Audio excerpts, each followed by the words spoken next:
This channel does not promote any violent, harmful, or illegal activities. All content provided by this channel is meant for an educational purpose only.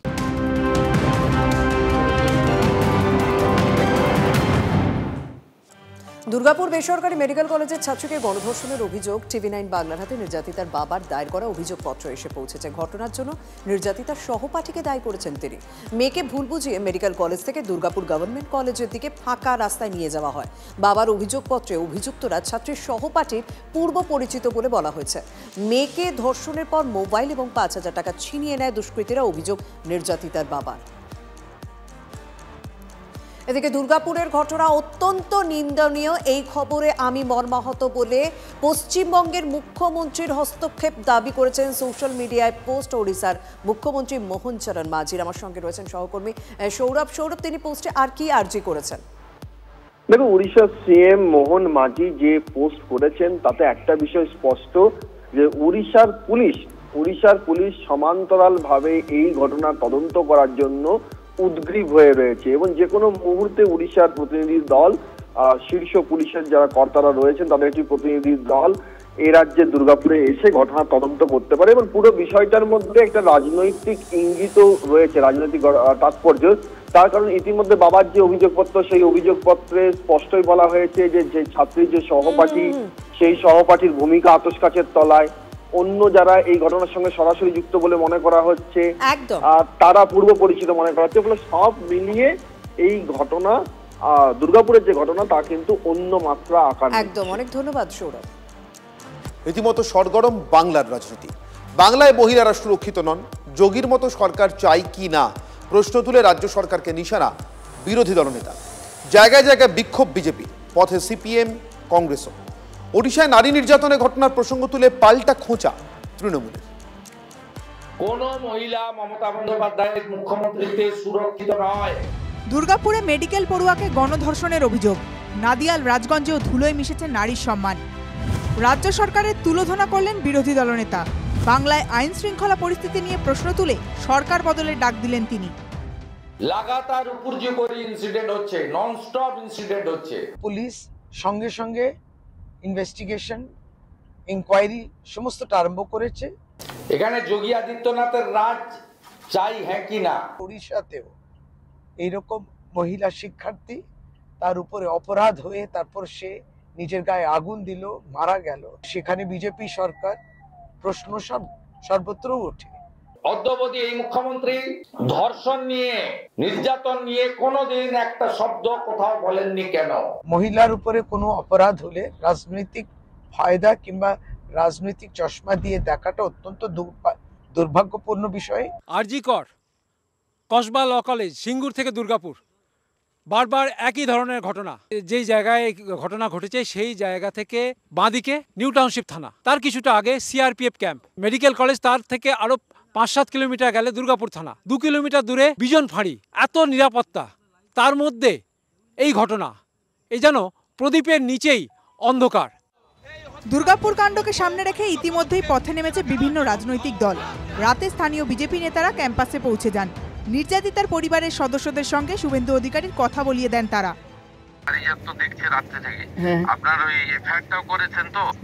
আর এই যে ছেলেটা ওর বন্ধু সঙ্গে ছিল, ওকে আটক রাখিছে। শনিবার সকালে নিউ টাউনশিপ থানার সামনে ধর্নায় বসে বিজেপি। দুর্গাপুর পশ্চিম সহ আশেপাশে বিভিন্ন কেন্দ্রের বিজেপি বিধায়ক যোগ দেন ওই বিক্ষোভে। অগ্নিমিত্রা পালের নেতৃত্বে আসানসোলের বার্নপুরে ত্রিবেণী মোড় অবরোধ করা হয়। অন্যদিকে দুর্গাপুরের ওই মেডিকেল কলেজের ক্যাম্পাসে গিয়ে বিক্ষোভ দেখায় সিপিএম, বিক্ষোভ দেখায় কংগ্রেসের স্থানীয় নেতৃত্বেও। সার্বিকভাবে রাজ্যের আইন শৃঙ্খলা নিয়ে প্রশ্ন তুলছে সব পক্ষই।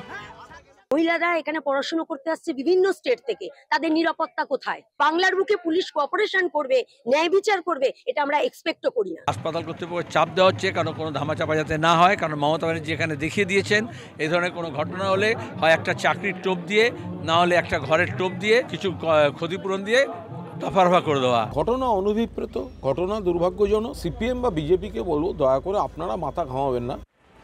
এদিন দুর্গাপুর আইকিউ মেডিকেল কলেজে পৌঁছয় জাতীয় মহিলা কমিশন। নির্যাতিতার সঙ্গে কথা বলেন কমিশনের সদস্য অর্চনা মজুমদার। বৈঠক হয় কলেজ কর্তৃপক্ষের সঙ্গেও। Bureau report, TV nine Bangla. এদিকে দেখুন, নাদিয়াল থানা এলাকায় বিশেষভাবে সক্ষম মহিলাকেও ধর্ষণের অভিযোগ।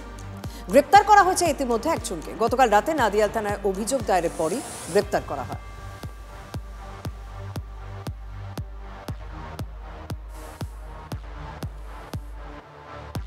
পঞ্চায়েতের প্রধান পদে একজন আদিবাসী মহিলা, ছুতোয় নাতায় তাকে মারধর এবং মুখে কালি পর্যন্ত লেপে দেয়।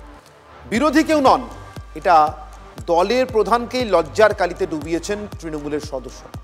যা দেখে বিরোধীরা বলছেন এ তো মুখে কালি নয়, কালিমালিপ্ত আদিবাসী সমাজ। শাসক দলের কাছে কি ছিন্নমূল হয়ে যাচ্ছেন এ রাজ্যের আদিবাসীরা?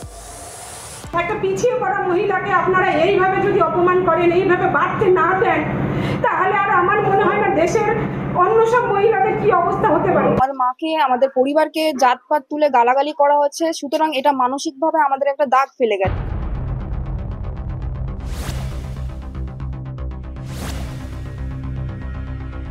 দলের পঞ্চায়েত প্রধানকেই মার তৃণমূল সদস্যদের। এখানেই শেষ হয়নি হেনস্থার পালা। প্রধান তথা আদিবাসী নেত্রীকে মুখে লাগিয়ে দেওয়া হয় কালি। পশ্চিম মেদিনীপুরে খড়গপুরে চাঙ্গুয়ালে শাসকের গোষ্ঠী কোন দলের কদর্য ছবি ছাপিয়ে চর্চায় আদিবাসী নেত্রীর অসম্মান। উন্নয়নের কাজের বরাত নিয়ে অঞ্চল অফিসে ব্যাপক গোলমাল হয়। প্রধান দীপালি সিংয়ের দিকে তেড়ে যায় তৃণমূলের কয়েকজন পঞ্চায়েত সদস্য। আক্রান্ত ও তার পরিবারের অভিযোগ, দলিত পরিবার থেকে আসায় এভাবে হেনস্থা হতে হলো। উনি প্রি প্ল্যান করে এসেছিলেন, এই যে কালি উনি আমার কালিটা আমার গায়ে ছিটাবে বলে এসেছিলেন এবং হাতে মেখেছেন। আমি একজন মুন্ডা সমাজের মহিলা, আমরা দলিত আদিবাসী পরিবার থেকে আসি, অবশ্যই সেই জিনিসটা রয়েছে। অবশ্যই এটা পদক্ষেপ তো উপর নেতৃত্ব থেকে নিতেই হবে। সেটা তো প্রশ্নের বিষয় রয়েছে। চাঙ্গুয়াল 1 নম্বর গ্রাম পঞ্চায়েতে 22 জন সদস্য। গত পঞ্চায়েত ভোটে তৃণমূল 11টি আসন জেতে, বিজেপি পায় 9টি আসন, সিপিএমের দখলে যায় 2টি আসন।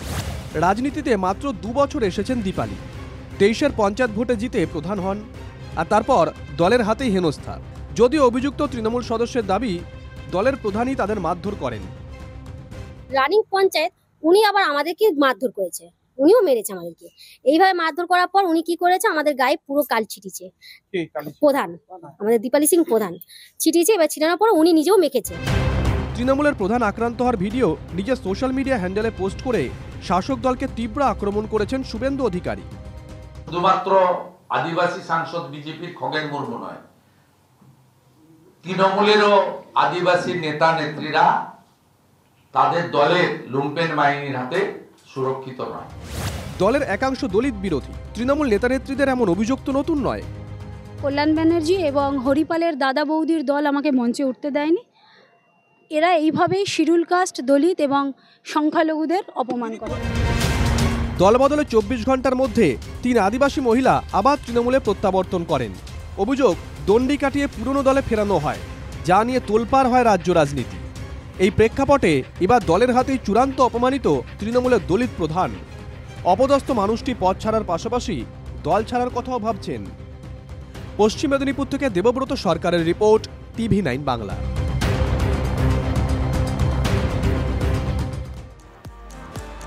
আচ্ছা, ভোটের আগে কি তৃণমূলের দাঁত নখ বেরো হতে শুরু হয়ে গেছে?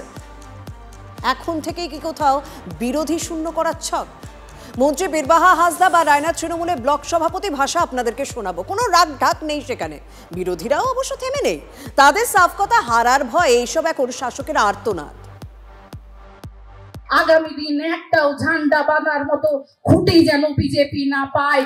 মুসলিমকে বাংলাদেশি বলে সাজানোর চেষ্টা করে, তাহলে বিজেপি নেতাদেরকে বাঁধবো, পেটাবো, পিটিয়ে আধমারা করে দেবো। একজন রাজ্য মন্ত্রিসভার গুরুত্বপূর্ণ সদস্য, দ্বিতীয়জন তৃণমূলের ব্লক সভাপতি। তাদের বচন শুনেছেন? ভোটের অনেক আগে থেকে কি বদলার কথা বোঝানো শুরু করে দিল রাজ্যের শাসক দল? আগামী বিধানসভায় তবে কি একদলীয় ব্যবস্থার নিদান দিচ্ছেন তৃণমূলের নেতা মন্ত্রীরা? তৃণমূলের রাজ্য দপ্তর ভাঙচুরের প্রতিবাদে ত্রিপুরায় গিয়েছিলেন মন্ত্রী বীরবাহা হাসদা। সেখানে তাদের আটকানো নিয়ে বিজেপি শাসিত ত্রিপুরায় গণতন্ত্র নিয়ে প্রশ্ন তুলেছিলেন। সেই বীরবাহাই বাঁকুড়ার তালডাংরায় গিয়ে আগল হারালেন। নির্দেশ দিয়েই থামেননি, কিভাবে ওষুধ দিতে হবে তাও বুঝিয়ে দিয়েছেন। পশ্চিমবঙ্গের বুকে একটাই দল থাকবে, সেটার নাম তৃণমূল কংগ্রেস, এবং একটাই নেত্রী থাকবেন মমতা বন্দ্যোপাধ্যায়, একটাই নেতা থাকবেন অভিষেক বন্দ্যোপাধ্যায়। এরা যদি চলে আসে তাহলে আমাদের বাঁচা দায় হয়ে যাবে। ভোট নয়, একটাও পতাকা যেন লাগানো জায়গা না পায়। উনি তো নিজেই স্বীকার করছেন যদি বিজেপি আসে, তার মানে ভয় আছে একটা যে বিজেপি আসবে। জনগণ খুঁটি লাগাবে, খুঁটিতে পতাকা লাগাবে বিজেপি, জনগণ প্রস্তুত আছে। সবে ফিরেছিল উত্তরবঙ্গের বন্যা দেখে, তো বিজেপি ওকে ক্রমাগত যদি ঢিল পাটকেল ছোঁড়ে অপমান করে, কি রসগোল্লা খাবে নাকি? যা বলেছে বেশ করেছে। জঙ্গলমহলে যখন গরম গরম বচন বনমন্ত্রী, তখন পাশের জেলা পূর্ব বর্ধমানেও শাসক দলের হুমকি শাসানি ক্রমাগত বাড়ছে। আবার বেপরোয়া রায়নার তৃণমূলে ব্লক সভাপতিও। রায়নাতে যদি কোনো সাম্প্রদায়িকতার বিষ ছড়ানোর কেউ চেষ্টা করে, যদি রায়নাতে মানে এশিয়ার নাম করে কোনো মুসলিমকে বাংলাদেশি বলে সাজানোর চেষ্টা করে, তাহলে বিজেপি নেতাদেরকে বাঁধবো, পেটাবো, পিটিয়ে আধমারা করে দেবো। আপনার বিধায়িকা আপনার পাশে কেন নেই সেটা আগে আপনি ভাবুন। আপনার হিজলনা অঞ্চলে তৃণমূলের পার্টি অফিস কেন এখনো খুলতে পারেননি সেগুলো ভাবুন। পুলিশ এখনো কেন ওনার বিরুদ্ধে স্বতঃপ্রণোদিতভাবে কোনো আইনি পদক্ষেপ নিচ্ছেন না সেটাই আমরা জানতে চাই। বদলা নয়, বদলের কথা বলা তৃণমূলের মুখে এখন থেকে বদলার হুঁশিয়ারি। প্রধান বিরোধী দল বিজেপিও বুঝিয়ে দিয়েছে বদলা হবে। ভোট যত এগোচ্ছে শাসক বিরোধীর বেপরোয়া ভাব তবে কি অগ্নিগর্ভ পরিস্থিতির ইঙ্গিত দিচ্ছে? প্রশ্ন নানা মহলে। হীরক মুখোপাধ্যায় ও মনোতোষ পোদ্দারের রিপোর্ট, TV9 বাংলা। রাজ্যের এসআইআর প্রস্তুতি নিয়ে জাতীয় নির্বাচন কমিশনের পাঠানো টিম শেষমেশ রিপোর্ট দিল। কি রিপোর্ট দিল জানবো আমাদের প্রতিনিধি শ্রাবন্তীর সঙ্গে কথা বলে। কমিশনের বিশেষ দল গিয়ে কি রিপোর্ট দিয়েছে শ্রাবন্তী? দেখো, এখনো পর্যন্ত এসআইআর ঘোষণা হয়নি, তবে বাংলার জন্য কিছুটা হলেও ভালো খবর। বাংলার যে প্রস্তুতি দেখে প্রাথমিকভাবে সন্তুষ্ট প্রকাশ করেছে কমিশন। যে দুই কর্তা এসেছিলেন তাদের বক্তব্য, যেভাবে প্রশ্ন উত্তর হয়েছে এবং যেভাবে প্রত্যেকটি জেলাশাসক তাদের কাজ এগিয়ে নিয়ে গেছেন, তারা অত্যন্ত সন্তুষ্ট এবং গুড কথাটি তারা বারবার উল্লেখ করেছেন। প্রত্যেকের সঙ্গে কথা বলে তারা অতটাই সন্তুষ্টজনক। যদিও তারা পার্টিকুলারলি ঘনিষ্ঠ মহলে এটাও জানাচ্ছেন যে যেভাবে বিশেষত বিএলওরা তাদের প্রশ্ন করেছেন তাতে কিন্তু তাদের বেশ খানিকটা সমস্যা হয়েছে। বিহারের অভিজ্ঞতা এমনটা ছিল না, বাংলার ক্ষেত্রে তাদের একটা ভিন্ন অভিজ্ঞতা হয়েছে। রিপোর্টে এমনটাই লিখেছেন তারা। অনির্বাণ। ধন্যবাদ শ্রাবন্তী। জম্মু কাশ্মীরের অনন্তনাগে অভিযানের সময় শহীদ ভারতীয় সেনার দুই প্যারা কমান্ডো। অভিযানের সময় শহীদ ল্যান্স নায়ক সুজয় ঘোষ এবং ল্যান্স হাবিলদার পলাশ ঘোষ। জঙ্গি দমন অভিযান চলছিল আর সেই সময় প্রতিকূল আবহাওয়ায় আটকে পড়েন তারা। প্রাকৃতিক দুর্যোগের মাঝেও কর্তব্যে অবিচল ছিলেন তারা। শহীদ দুই জওয়ানের বীরত্বকে কুর্নিশ ভারতীয় সেনা। भारत माता की जो घर वाले उनको जाने दिए।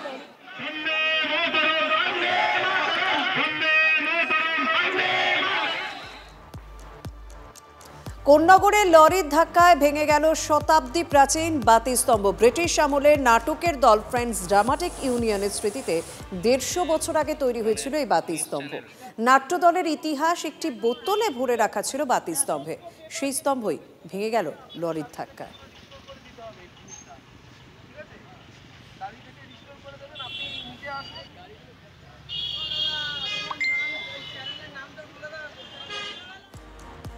এক ভরি সোনা 1.25 লাখ পেরিয়েছে আগে। সেই 1 লাখই সোনার বাজারে কেজি কেজি সোনা উদ্ধার হলো। নদিয়ার ভীমপুর সীমান্ত থেকে 2 কেজি 300 গ্রাম সোনা আটক করেছে বিএসএফ। সীমান্তরক্ষী বাহিনীর হাতে পাকড়াও এক পাচারকারীও।